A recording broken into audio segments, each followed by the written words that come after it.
Hello and welcome back for another Hellfire Comms Patreon Quick Look, and I've been very excited for this one. This is Spyro the Dragon, the Reignited trilogy. It was commissioned by Cruel 12, and I'm just going to go ahead and play through the first world of the original Spyro the Dragon. And by the way, this is going to be turned into a series of full playthroughs.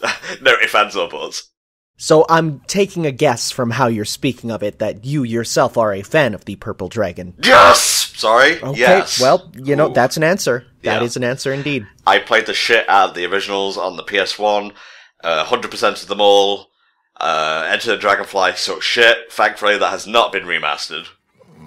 But what if they remastered it and made it good? Okay, rolling. I'd give it a chance. But it would need a lot of retooling. But this was made by Toys for Bob, the people behind the Skylanders game. So if some of the redesigned dragons and whatnot look a little bit similar to the Skylanders style, that's why. But thankfully, they did Spyro good. Look at him there. Oh, so cute. I've always hated the Skylanders Spyro. I think he's one of the worst redesigns ever, and what it just comes down to is he has the eyes of something that looks like it's not all there.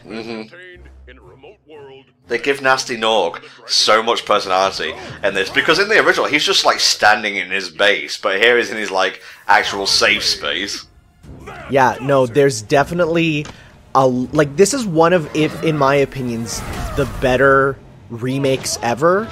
Like, even more so than the Crash one, in my eyes. Because the way they reimagine the cutscenes, it's not just the same thing, but with slightly better animations. Like, they completely redo it for, this is how we originally intended it to look, you know? Yeah. There was a lot of furore betwixt hardcore fans, like, ew, they've changed a lot of the redesigns, I don't like that. I can see where they're coming from, I don't personally agree myself. I like pretty much like 95% of all the redesigns here. The only one I really don't like is Moneybags. And that's because he does not look scummy enough. Fair he enough. looks like someone that someone would like post a picture on Tumblr and say daddy about. I don't want any daddy Moneybags. I Fair want enough. Moneybags to be like the scum of the earth. Find dragons first. That's all I can tell you. Oh, I love it. So the conceit of Spyro is Nasty Nork has imprisoned all the dragons in Crystal and stolen gems. You've got to go about and get them, and it controls just like the original Spyro. It hasn't got any of like the Crash Insane trilogy's like weird physics problems. So, but I'm just wondering was there any big control, like the difference between Crash 1 and 2 and 3 there was a bit of difference. Do you know if there was a difference in control between Spyro 1, 2, and 3? 2 added hover, because you're not going to find that in this. Okay, so I mean, like, aside from like powers and stuff, though, like the core movement, was it about the same on like Spyro, Crash, where like the jump in 1 was jumpier, you know? So I don't know, it'd be interesting to see. One thing I do wish is that they put in Japanese Spyro 1 control mode. Have you seen Japanese Spyro 1? Oh my fuck, yes I have. Like, I kind of love how weird that game is. If you don't know what that is, when Spyro 1 was released in Japan, number one, his name written in Japanese looks like the word Ripto, which is, hey, that's where they got the name from. But they made it like super zoomed out, static camera, kind of like Metal Gear Solid, and it was just tank controls and weird, because they said, well, we don't know if the Japanese audience will understand the 3D gameplay of this, even though I'm pretty sure Mario 64 came out first. So it's such a weird bit of history, and it's like this game, when it came out in Japan, they're like, now you can finally play Spyro 1 properly. Not sure how I feel about that, Tanner. I'm going to try and 100% the home world before we move on. Well, I mean, like, for Japan, like, because they've only ever been able to play it, Spyro 1, with the weird over-the-head camera. Yeah. So for them, it's like you finally get to play it as it was intended. Yeah, that's right. All the gems are mine! Where do you feel Spyro lands in, like, the Collectathon pantheon for yourself? The original trilogy, up there with Banjo-Kazooie and Super Mario 64 for me. Ooh, wow. That's pretty high up, in Absolutely. my eyes, at least. I myself don't have too much of a connection to Spyro, aside from Spyro 2 was the one game that, like, all my family had, and I never had. So whenever I'd go over to a family or friend's house, it would be like, what do they have on their PlayStation? Spyro 2? Sure, let's play the first world, you know? Yeah. Skill points were not in Spyro 1. This is interesting. Let's have a look here. Guidebook. Oh, that's actually interesting. Options, what we got here? Sound. They included, just in case you don't like the remastered stuff, you can switch to the original. So, there you go. And yet, they don't have subtitles, which is a weird thing, and really makes me wonder if there was something that they just forgot.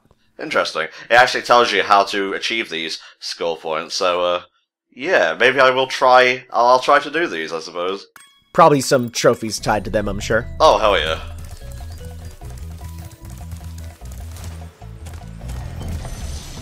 Don't you call him Daddy? Oh, so speaking of the redesigns for a lot of these dragons, they actually pulled, just like how they pulled a fan who did realistic Pokemon to work on Detective Pikachu, they pulled a fan artist who's been doing, like, HD, like, Spyro redesigns for years. They pulled them in to be the designer for these new dragons, which is super cool, and, like, that's 2 examples in, like, a month of now people are saying, like, don't let your art teacher tell you to not draw fan art, because these guys did fan art and now they got jobs, you know? And I love that. Well, sucks for those art teachers, I suppose. They'll just be teachers forever. Well, to be fair, art teachers sometimes, they have their strong opinions about anime not being in the curriculum, and I say to them, nay, anime should be in every class. There's, like, some divisiveness as to, like, how the controls are in this when it comes to, like, charge jumping, but I can see what they mean, because it kind of, like, stops Spyro mid-air to do that, but I think that's just kind of balancing the whole thing. With hover in 2 and 3, apparently you have to glide for a teeny bit before you can, like, press triangle and do stuff, but, Oh, you can't do, like, an immediate short hop with it. Interesting. Cool flash. Do that again. No, I don't want to be imprisoned again, Spyro. You're not ready to go inside the big dragon head yet. So now I have a question. When that dragon got turned to crystal, he had the watermelon with him? Yes. That makes me think, like, okay, but then what dictates what gets turned to crystal with them or not? Whatever they're holding, I suppose? Yeah, but then what about the ground that they're on? Are you holding the ground you walk upon? Tanner! This is the dude who will take you to the next world, and he is actually voiced this time. He was not voiced in the original. Yeah, so let's bring up the voice cast here for at least the well, I just have it for the entire collection here. Okay. But we got Tom Kenny back as Spyro. Not for the first time. Yes, for the first time in the Yes. first game, because originally in Spyro 1, Spyro was voiced by Carlos, someone beginning with an A. He voiced Rocco in Rocco's Modern Life. Oh, interesting. Yeah, no, so this is Tom Kenny's first time in Spyro 1, but of course he was in Spyro 2 and 3 and a couple of them afterwards. And in my eyes, the perfect Spyro voice, that's just to me, because when I think of Spyro's voice, that's who I think about. We also got, there's a lot of just random voice actors who are thrown in here.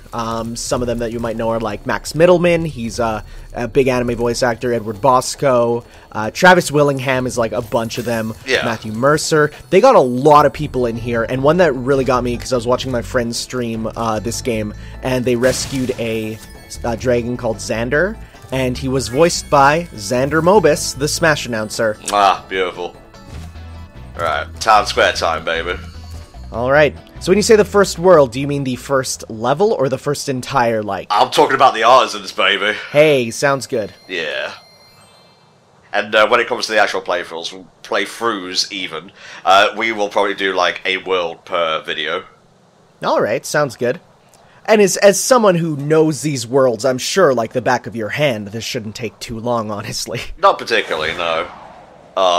These are great. I know when we played Spyro 2 for the channel for the Sony-thon there, the big stopping point was the minecart, as well as a few like other small things. What's the big stopping point for Spyro 1, you'd say? The big difficult one? The big difficult one, Beastmakers is a particularly, like, tricky set of levels, mostly because it's set in a marsh and there's plenty of stuff you can, like, fall into. Is that the one with treetops? Because I know we got stuck there for a long time. Yeah, we got stuck there trying to find the last couple Last couple dudes, it wasn't that easy. Yep. Okay, so I have to bash these guys. There we go. Go for the skill point. Bulls in video games in general are always fun because you know their gimmick. It's just how you deal with it in each game that's different. I love how they redesign these things with a little slot in the top. Like, the motion blur is a little bit intense, but it's not too bad so far. Yeah, it's nothing like Final Fantasy Type 0 HD when that first got released. That game had so much motion blur, they had to patch it out because people said it was unplayable. And I bought it on release, and it was entirely unplayable. Did you know that Like, this guy just, I think, popped out and said thank you for releasing me. No way, that's one later in the level. This guy definitely didn't have a cake, though. Yeah, I really like they're giving way more personality to these characters that were pretty personalityless to begin with. I think it's the way you do a remake, you know? Yeah. Don't just do it one-to-one exactly. Enhance it. Right, so, you can breathe fire on stuff to break it normally, but if they're metal, you gotta charge them. That's just how it is on this Earth. Yeah, there's bitch of an earth. But if you get the Super Flame, can you break it? Or is that just, I think you might be able to, yeah. Oh, yeah, because if it's hot enough, you can melt it. ah! I saved you. I saved you by killing you. I want that skill point really badly. Even watch them do absolutely nothing. Well, skill points are skill points, mate. You gotta love them. So the skill points, though, those later on went into the Ratchet and Clank games, right? Yeah, pretty much. Huh, cool. Speaking of, let's take a look at some of the other games that Toys for Bob has worked on. They worked on the Star Control games back on, like, the Amiga and MS-DOS back in the day. They then, weirdly, so this is like it's a studio from California, and they're making all these, like, licensed games, but one of the ones that they worked on was Majoko Daisuken Little Witching Mischiefs, which is like a big anime game? Yeah. How did they get roped into that? I don't know. Also, I'm when I do that, I'm accidentally pressing the wrong button for the Sparks radar, which was not in 1. I believe it was in 2, and then it was like a power-up for free. Oh, interesting. Yeah, it basically, you motherfucker. It basically points you to where gems are, so it kind of helps you if if you're a little bit stuck, as it were. That's very helpful. Where did he run to? There he is. Got it. We called these dudes, when my friend was streaming, we called them Beats, after our friend Beat, who looks like him. Just a little gremlin who runs around with eggs. How mean. So yeah, some of the other games that they worked on includes a lot of Disney games, like 102 Dalmatians, based on everyone's favorite direct-to-DVD sequel. Madagascar, Tony Hawk's Downhill Jam. Oh god, don't make me break out the Tony Hawk timeline. Well, we can make it even more complicated with Disney's Extreme Skate Adventure. Oh, that's an alternate universe thing, clearly. That's the one that runs on the Tony Hawk Pro Skater 4 engine, but features characters from Toy Story, The Lion King, and Tarzan. I know, Tanner, I've played the game. I didn't know that. There's also, then they did the Skylanders games, and then they worked on the Crash Bandicoot Insane trilogy. Yay, I got it. So honestly, overall, like, I mean, distaste for Skylanders aside because of what they did to Spyro, if they didn't, I would just be ambivalent to him. I think they're actually a pretty good company. Yeah, for sure. Yeah, this guy just said thank you for releasing me. He's old, he's got places to be. Got his pot with him. He loves it. Yeah. It's legal now in Canada. Heyo. There you go. 100%, motherfucker. Wow, that was way faster than when my friend streamed it. Adrian. Adrian! I want to try the Speedway, because I've heard tell that they bodged up the flight controls there. Maybe it's just, like, inverted. And I've heard, like, the geometry is bigger than what it seems, so... Alright, so how do you feel about flying in games? Do you prefer it to be, like, regular up goes up, or do you like flight stick controls of up goes down? I would prefer it to be normal, but I'll deal with it for this.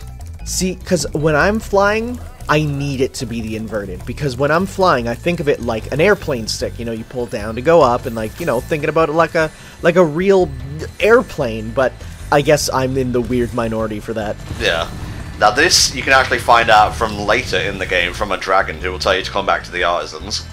Oh, do you have to hop on them in a certain way? No, you just have to hop on all of them. He'll just say, why don't you investigate the stones in the artisan homeworld? Oh, well, that's not much of a hidden secret then. I think I would have done that just on my own, but... Yeah, oh man. It was just that era of 3D gaming where it's like, just enjoy this world that you can run about in. I think that's why Spyro appealed to me more than Crash. Honestly, Crash, fine trilogy of games, but this just invoked the imagination. It lit it up, as it were. Yeah, no, for sure. Like, when I think of 3D platformers, I would way prefer to go to sort of this style than Crash's Behind the Back, which I can see why people like Crash, because it's more linear. Like, in general, I prefer more linear platformers to collectathons, but at the same time, this I just find also just more interesting to look at. Because, I mean, remember, they called Crash Bandicoot Sonic's ass game when it first was shown. Wow. Oh, I'm coming for you. Booyah. Very nice. Thank you. So how do you feel about these like missions and whatnot, mate, where you gotta get them all within a certain time limit? I hated them at first, when I was younger, especially. But as I got older and realized, oh, there's just like, for each one, it's basically just a circuit you have to run. Like, you don't have to multitask, just focus on one. When I was like, oh, you can just do that, I became way easier, because then it just became a game of, okay, just find like the night-style flight path and go through it. Yep, basically. So, once I discovered that, it became a lot easier, but I remember as a kid, like, I could not beat one of them in Spyro 2. Alas. Hopefully I've given myself enough time here, because there is a fair distance between the last rings and whatnot. Yeah. Don't touch the water, you will fail immediately. Yeah, it could, as simple as a toe going in. We saw that when my friend was streaming, where it's like, yeah, it's very easy to get put in that water, especially for like this here. Mm-hmm. That was easy. What's the problem? Yeah, no, like, well, this one definitely looked way easier, but then I know the later ones, it's like, woof. Yeah. Rough. Yeah. Especially the one in the Beastmakers. Whoo! Yikes. So, they got Stuart Copeland back to do a new theme for this, which is super cool. Mm-hmm. And Stuart Copeland being, of course, the drummer for The Police. Hell yeah. Who, did music for Spyro the Dragon. Literally, his career on Wikipedia says, The Police, solo projects, Spyro the Dragon, collaborations, police reunion. So, like, Spyro gets its own entire section. Yeah. No offense to, like, the composer of the new stuff. Like, I really appreciate the humility he had at this one conference where it's like, we know you guys wanted this, so we worked hard to put it in. You know, my stuff's there, the old stuff's there. There's literally no issue. Yeah, because there's always two different ways to handle music in remakes. It's like you could do either a straight up, oh, this is just the music remastered, you know, looking at like Kingdom Hearts, the HDs there, where they just orchestrated the music. So it's the same music, but just sounding better. Mm-hmm. Or you do like a reimagining, where it's like, sort of like this, where instruments are changed or slightly rebalanced to be different. And then, of course, it becomes a thing of, well, I like the old music better. Ooh. So... Look at this, like, this wasn't here in the original. They've basically turned Dark Hollow into a place where the dragons, like, just learn and whatnot. Well, yeah, because, like, whenever I was playing the original Spyro games, like, I know they were meant to be, like, themed by season, or in Spyro 2, and in this one, themed by, like, jobs. Yeah. But I never really got that from the original. They just always felt like worlds that were just, that happened to be in that world. But here, they definitely theme it up for what they're meant to be. He did. Oh, this music is taking me back. If I were a lesser man, I would shed a tear right now, but I am recording Quick Looks and I cannot. Yeah, who cries during Let's Plays? That's the worst. Okay. Look how well animated these fucking models are.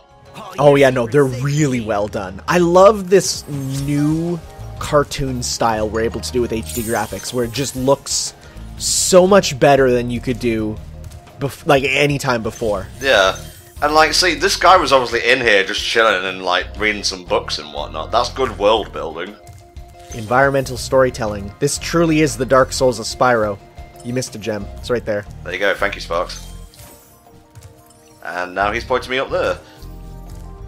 Did you read that article that said that this game was like the Dark Souls of platformers, and it unironically said it? And I'm just like, wow. I mean, I just can't believe that they're still saying that. Are they doing this on unironically. purpose, like to piss like incels off, etc.?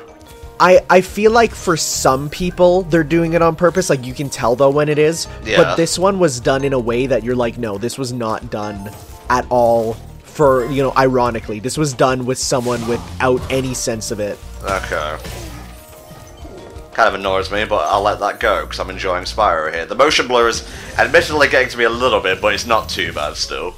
I'm gonna pull up the Dark Souls Spyro quote. Big enemies like this Nork with the club cannot be charged. If I can find it. There's an entire Twitter devoted to whenever a game journalist says something is like Dark Souls, and it's the funniest. Oh, I'm not ready to go yet. I ain't got all the gems and whatnot. So what is the button for the Sparks radar? That is L2. Sorry, L3. Alright, because I gotta go tell Adrian that, because if he knew about that, we wouldn't have been in some of those worlds for an hour and a half. Yikes. Yes, over there is where I need to go.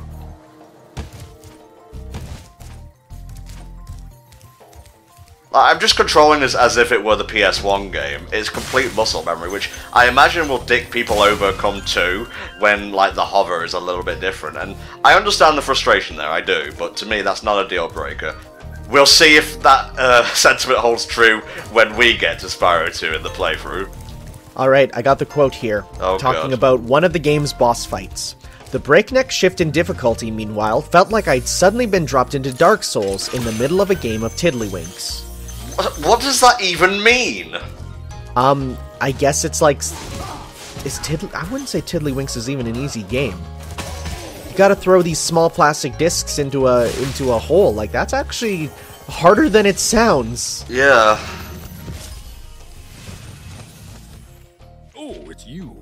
I wasn't sure if you. They do some really cool stuff with the dragons and their tails and how each of them use them differently. I really like that about the designs, where they're not just standing there, they're really creative and even like body type and stuff. Yeah, it's like things you wouldn't even imagine dragons doing and whatnot. Like the dude who was cooking stuff in the previous level, he had like shish kebab ingredients just like staked on his tail. How many dragons are there in total to save in this game? I want to say about 60 to 80. I don't know the exact number off the top of my head. Can you imagine being like told, "Okay, we need you to design 80 dragons for us," and just the guy there being like, "Oh boy." Because you have to remember, like, they did differentiate the types of dragons between worlds in the original. Like, the artisans were basically the first type of dragon you see in the game. The Peacekeepers, I think is the second world, they were big and burly, because obviously they fight and they live in battle. And so on and so forth. And it's just, this is that, just taken to another level. Alright, next level. Stonehill. I forget whether it was Stonehill or Town Square. There was the Spyro demo. Oh yeah. Remember demos? Yeah, I do.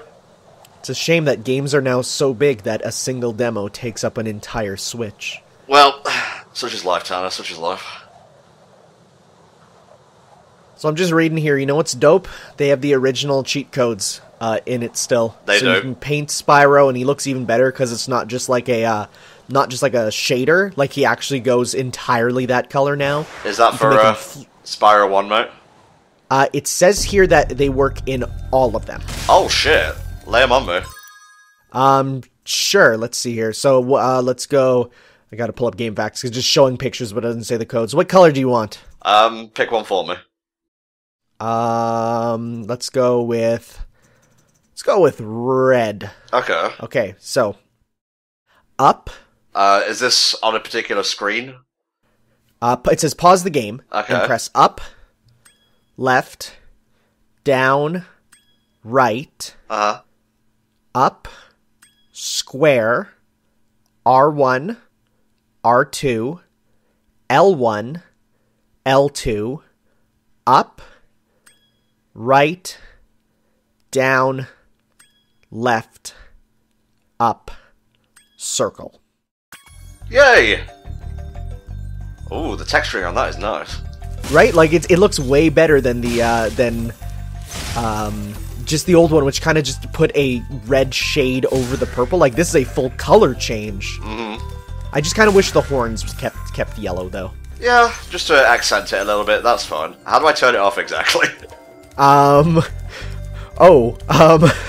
Let's see here. Okay, purple Spyro. Here we go. We have to put another code. Fuck it, I'll just leave it like this for the sake of the quick look. We get to be red like Ridley. Hell yeah. Another dragon who's normally purple. Hell yeah. That would be... I'm trying to think of what Ridley was from in terms of the games. That is the cover of Super Metroid. Okay, cool. Lindar, for when you already have a child named Linda. This is the dude from the opening cutscene. Your progress. That could be useful. You notice how all the artisans make things? Oh yeah, it's really cool. I like how they're all friendly to him, for the most part. Some of the 90s snark is admittedly much toned down in this, which is, you know, I think that's just part and parcel of modern game design. The originals are still there if you want that snark, you know. And there are a few bits of censorship here and there, which, whatever, if that offends you, that offends you. I'm not going to talk for you here, but, you know, just know what you're getting into. It's not a one-to-one remake. They do make some refinements here and there. Yeah, like, it's definitely... There's different types of remakes, and this one airs more on the side of... not really a reimagining, because it's not like the levels are changed. No. But it's like a light reimagining. It's like same levels, but a lot of the other stuff has been up-resed and changed to be different. Pass through this fancy vortex thingamajigger. It'll take you back to the artisan home. I just like watching them. I just want to sit here and watch all of them. No, it's like they're really just every frame of them are really well animated. Down the beach. This one got me the first time I played, because I was like, oh my god, you jump out of the level boundaries? Are you mad? And then you watched a speedrun of this game. Oh boy. I love Spyro 2 speedruns because it's always like, okay, we're gonna squish Spyro into this section of the level, and then, oh, there he goes, he's flying up to the very top of the level because they have no idea where to place him, so they just put him back up at the top, and now we can fly where we want. And it's like, that is hilarious. It is indeed. What's the skill point for this? Let me have a look. Let's see. Burn the Hin Pink Tulip. Okay. I guess you gotta find a pink flower. Yeah. Let me know if you see one. Spyro, hating nature, of course, needs to get rid of the flower. I would assume it's like on top where the grassy knoll is. Oh, right. Yeah, there's the, isn't there this level of like a weird, like, out of area section you can get to with, like, nothing up there? Yeah. Yeah. Humans, die! If I'm gonna be very honest, and you might not like this, between both Crash and Spyro, I think the inclusion of, like, human enemies is really weird. Okay. Like the professor type ones in Crash who like throw the beakers and stuff at you, and then the human like ones here who are just like, yeah, like just druid wizards out and about. I just think it's a bit strange. Fair enough. I don't know, maybe it's because when I think of like Mario and Banjo, right? Like they're all just monsters. But here it's like, no, there's people. You're killing people now. Well, I mean, there is Mumbo Jumbo in Banjo. Yeah, but he's not like a mook, right? He's a character. Spyro, my friend. How about a hint on gliding? You bet. This guy looks fun to hang around. He does, yeah. At the top of He's your the fun jump, teacher. and try pressing the action button to drop down mid-flight. Okay, so there is no hover in this game, but there is, like, that. Oh, I need to... There, you can just stop in mid-air, essentially. It's good for precision gliding. There you go. So let's look for this pink flower. Oh, I'm gonna find you. I'm gonna Google it, just in case. Just in case, yeah. Just in case. Oh, I'm so happy to be playing this. This one should go up on my birthday, by the way, November 24th, if I've you know, put things together correctly. And I think for my big trio, there could be no franchise that represents what I love about video games more than Spyro the Dragon. Okay, so it does say it's fairly well hidden. Okay. So do you want me to just tell you where it is? Let me see if I can find it first. The original boundaries are in there. That's great, that's great. I gotta search around for, like, gems and whatnot anyway, so... I think you're actually not too far from it. If what I'm reading is correct. Interesting. That's a cool way to do level boundaries. I like that a lot. Yeah, for sure. Reminds me a bit of Halo, where there's like a map that extends forever, and they just have it where it's like once you get past a certain point, they just start throwing bombs at you. Where it's like no, it's not like a natural barrier. It's like this one is just one that they don't want you to go out on. I feel like I'm getting close to it. Although I could be completely talking out my arse here. You motherfucker! So I will say it is in this upper area. Okay, good. Hate these arseholes so much. I actually don't, like, they're slightly annoying, but I actually find them as a fun concept where it really gets you to think about, like, being faster. How could you be faster if both of your speeds are about the same, you know? Yeah. I'll get you. Yeah. Dragon eggs would be a thing that would be brought back in full force in the third game. They're the main collectibles, essentially. Why don't you give me a little hinty poo? So near the level entrance. Okay.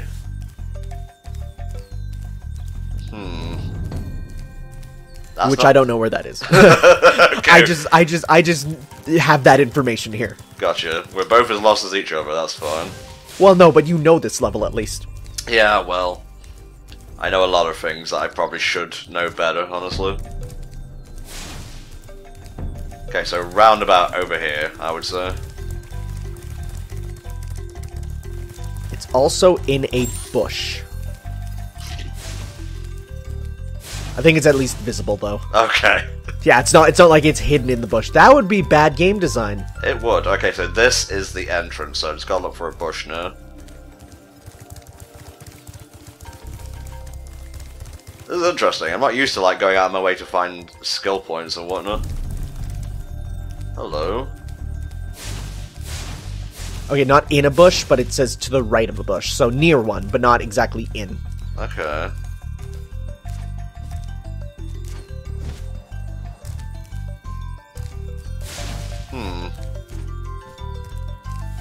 Okay, I'm gonna pull up this video here to just see for sure. Please do. Because again, this is completely destroying my lizard brain right here to try and think outside the boundaries. It's asking you to find something that you might not have even known was in it, you know? Yeah. Okay, so yeah, upper level. It says run around this area until you see the fortress. His color indicates his power. When he eats butterflies, he stays strong. Oh, like me. That's one for the daddies. Sure. Oh, there's a lot of daddy dragons. Yes, there's a lot. There is. Oh, okay, wow, that's really hidden. It is, so go to the upper level, and you need to run to where the entrance is, and it's between two, like, building tops, like one circular one and one that's taller, and it's, like, right in between them. Okay. I've got to get up there first. It's not hidden or anything, but it's between two buildings, and then it's, like, you can jump down from there, too. So, like, it might be right across from where you were just looking at. Right, so go back towards the entrance first, yes. Yeah, so look for where, like, two buildings are near each other. Other side, like, facing the middle. It's like, see, there's all the building tops there? Uh-huh. You want to find two that are real close together. Yeah. So, see, like, that's pretty hidden. A little bit. It's tricksy is what it is. I do have to wonder if that was even there in the original, or if they just threw that in and was like, yep, let's just put that in as a new skill point. Be interesting to see. I can't promise I'll get a perfect on the boss, because some of the enemies in there are a little bit tricky. A little bit tricky. I always had problems with them in the original as well, so maybe I should make use of the roll command, which doesn't really have any purpose in the second and third games, but it's there. Alright, I'm gonna give you some facts about Spyro, and I want you to if you knew about them, you, of course, being the biggest Spyro fan in the world. And if you don't know these, it's a big shame. Okay. Spyro's original name, do you know what it is? No, actually. Pete. Huh. What color was Spyro supposed to be? Green? Green, yes, but they thought he would blend in with grass, so they changed him to purple. Spyro was originally not supposed to be young and youthful. He was meant to be a... Old codger? Just an adult. It's not much to that one there. It's like, how do I say that? Let's see here. Apparently... Well, this isn't a... ooh, wow, yeah, that's nice. This is not a question, but apparently when they are designing Spyro's glide, they brought in a NASA aeronaut to make sure his glide was correct. The game's different levels are inspired by films. Okay. For example, Apocalypse Now inspired the Beastmaker's Hub. Star Wars served as the inspiration for Clifftown, and other levels pay homage to the Indiana Jones series. I hate these fucking dogs. God damn. I need some fodder. Give me some fodder! They never give me fodder. Oh, the dogs have 2 hit points? Yeah, and that pretty much homed in on me, though. Wow, that's actually tough. Also, we died. Guess we gotta redo the video. Oh, well, no. I do like reigniting as when you die. Like, that's cute. Yeah. I'll just run past this, though. You can't get me over here. My AI doesn't let me go up here. You gotta kill enemies to get gems, that's why I was going back to murderize them. Oh, okay. Maybe jumping is best, instead of like trying to be fancy and roll and whatnot. Oh yeah, there you go. That's probably how I get the perfect on the boss, actually.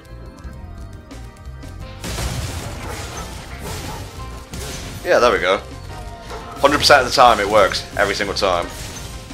This dude with his Pokemon being like, "Go, Poochie-Choo!" Poochie-Choo evolves into Dogatron. There's only one dragon in this world, don't worry about it. What is this? Gen 1? Only one dragon type. Heyo. I know they couldn't recreate the skyboxes faithfully, which were a big part of what made the visual design in the original so good, but this looks fantastic. Is that supposed to be the reflection on the water down there? Yes. Okay, that's why it's slightly blurrier. I was like, is that just a big skybox or no? That's what that's supposed to be. That makes sense. Yep. I remember a long time ago they said like, we found the Spyro skyboxes in the Crash Bandicoot games, and then it turned out that was someone just made them himself and like made it up. Yeah. It's the Grinch Lake all over again, mate. Alas. That's gonna hurt me forever. It is, but I chose to believe that, so I choose to deal with the repercussions of it. That's what I said, and I don't know if I can. I think I smell a barbecue. It's so animated. Spyro, Toasty has many tricks up his sleeve. Yeah, Toasty is not the hardest boss in the game, but we'll see. There we go. I'm gonna try for perfect, but I can't promise perfect. Okay, so far so good. Oh, it's is that a chicken? It is a sheep. Oh, it's a sheep. I see. Yay, perfect. Burnt toast. Yeah. Hilarious. Spyro is having a stroke. Guidebook. Okay, there wasn't a perfect one on this one. Okay, I was thinking of a later boss. It's okay, don't worry about it. Yay! Artisans, 100%! Very nice. I love it so much, Tanner. Spyro coated in the blood of his enemies. Really? He looks aesthetic as fuck, mate. Yeah, the red sky there, it actually looks better. Like, it looks like that now he's affected by the lighting of the sky. Like, it's great. Yeah. All for this. All for the thumbnail. Oh, beautiful. So, Tanner, closing thoughts of this? Man, I'm not even super nostalgic for Spyro 1, but just watching this, it's like, just reminds me of that time in video games when a game was a game and not a movie. And how you can take that and improve it. I love it. Right, Marco? He agrees with me. Marco the balloonist. His parents were very cruel. They deemed him to be this from birth and nothing more. Ready to go? They didn't even give him a face. Nope. Now, I'm going to warn you ahead of time. The way Spyro jumps off a balloon is a bit janky. That's okay. Every game has a little bit of jank. He kind of slides off, and people are like, "Oh, look at this! It's awful." Canceling my pre-order. Oh. Throw the picture of you throwing your hands up in your thumbnail, being like, I canceled my PS Classic pre-order. I know exactly what you're talking about there. Jesus. It's the funniest picture. It's the exact Control-Alt-Delete you hear about video games thing. I'm going to let guys in on a little bit of a secret. Cancelling your pre-order or choosing not to buy a game doesn't work. People will buy it in your stead. Just saying, guys. Here he goes. Oh, look at it. Wait for it. Whee! That's cute. You just gotta yips off.